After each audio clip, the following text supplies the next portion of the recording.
Hi, my name is Lindsay Hooper. I will be doing my final speech on the Bataan Death March.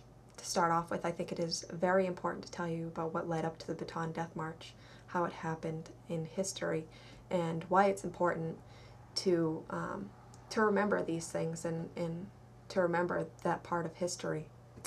The Bataan Death March took place after the Battle of Bataan. The Battle of Bataan was a battle that took place in the Philippines during World War II in 1942 in a small province called Marveliz. Marveliz is on the peninsula, the Bataan Peninsula, and is in the very bottom of it, or it's part of the very bottom tip of the Bataan Peninsula. At the reason for the ending of the Battle of Bataan was because American and Filipino forces surrendered to the Empire of Japan. More than 75,000 men surrendered to Japanese forces. The reason for the march, which also led up to the march, the reason for the march was logistical purposes.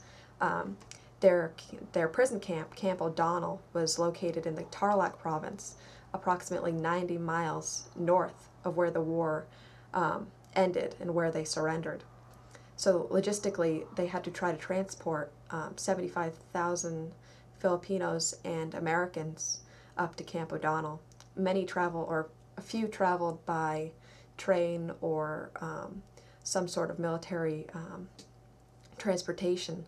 The rest were left to march. So Japanese forces gathered them.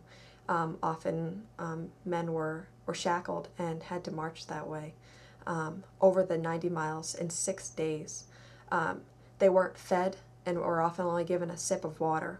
Throughout the march up to Camp O'Donnell, many were brutally and randomly beaten or beheaded, and often, if one could not carry his own weight, was left to die. Those who would help their comrades were often killed and left with their comrade to die.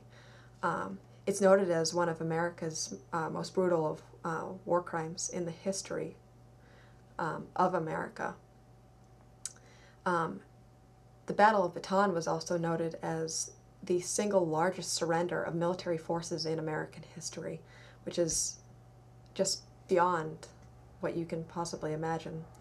The Japanese forces had only had only anticipated that 25,000 American and Filipino troops would surrender, so they were not logistically prepared at Camp O'Donnell, which I believe is one of the reasons why many were brutally killed, beheaded, and murdered during this march, so that they wouldn't die in the prison camps, or they wouldn't have to try to take care of 75,000 in their prison camp, Camp O'Donnell.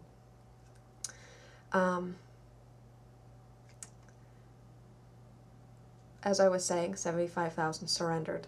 54,000, or approximately 54,000, were noted to have made it to Camp O'Donnell. After making it to Camp O'Donnell, only very few survived, as they were released over time, and many were kept in the prison camps for months and months on end. Of the 54,000 that made it there, and who made it those few months, many others had died from disease and also from not being able to have the day-to-day nutrition that they needed.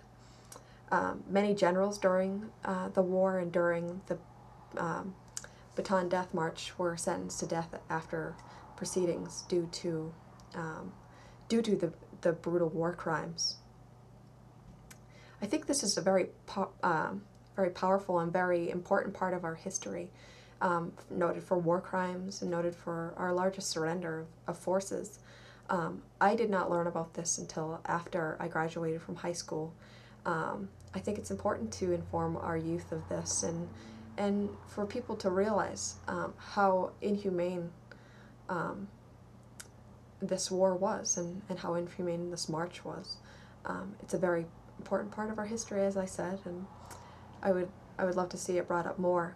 Some things that you can do to support this, the cause, and support those who we want to remember, is to take part in different marches. One march that I would like to take part in this March, the month of March, is the Bataan Memorial Death March. It's a 26-mile ruck march that takes place in New Mexico through the desert. There are different levels that you can participate in, and it's just a memorial to remember those we've lost, and those who were brutally murdered or beaten, and died during World War II. I hope you enjoyed my speech, and I thank you very much. I thought this was a very effective and helpful class in improving my speaking abilities, and I hope you enjoy my speech and have also learned something from my speech. I did, and I think that it will deeply affect me for the rest of my life. I was not aware of what went on during this march in particular, and hope that you learned something, as I have. Thank you.